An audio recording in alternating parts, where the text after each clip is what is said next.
Boeing will provide airlines that have bought the 737 MAX with free software upgrades, the U.S. manufacturer says, as Ethiopian Airlines told Reuters it expected a preliminary crash report this week or next.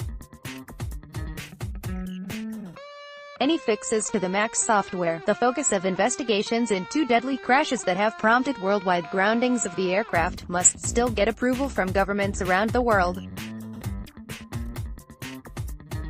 The causes of separate Lion Air and Ethiopian Airlines crashes are still unknown, though Ethiopian Airlines Chief Executive Officer Tewolde Gebremariam said on Monday he expected the release of a preliminary report into the crash that killed 189 people, maybe this week or next week. Ethiopian authorities are leading the investigation.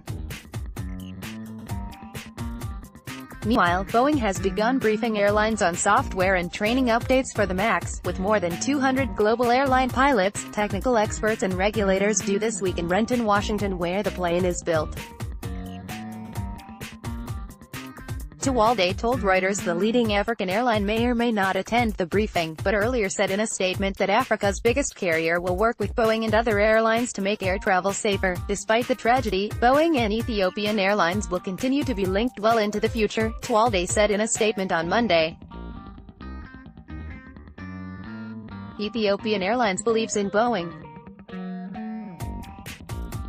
They have been a partner of ours for many years. Qatar Airways, one of the largest Middle East carriers, also threw its support behind Boeing on Monday after two crashes since last October raised safety concerns about the 737 MAX. The airline will however delay the April delivery of another MAX jet until the cause of the crash is known, said Qatar CEO Akbar Al-Baker. I am sure that the aircraft will get back into the skies soon and that Boeing will get to the bottom of what happened, and if there is something technical wrong that they will find a fix for it, he said.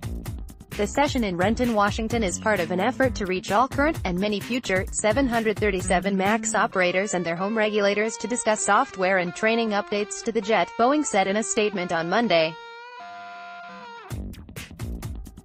A Boeing spokeswoman said the meeting, which follows a separate session on Saturday with airlines including the three U.S. carriers that operate the MAX, formed part of a series of in-person information sessions we have been scheduling, and will continue to arrange additional meetings to communicate with our current, and many future, MAX customers and operators, she said. Ethiopian's Tewolde said that many questions on the 737 MAX remain without answers. Lion Air Managing Director Daniel Putut said his airline would send two people on Wednesday, a pilot and an engineer.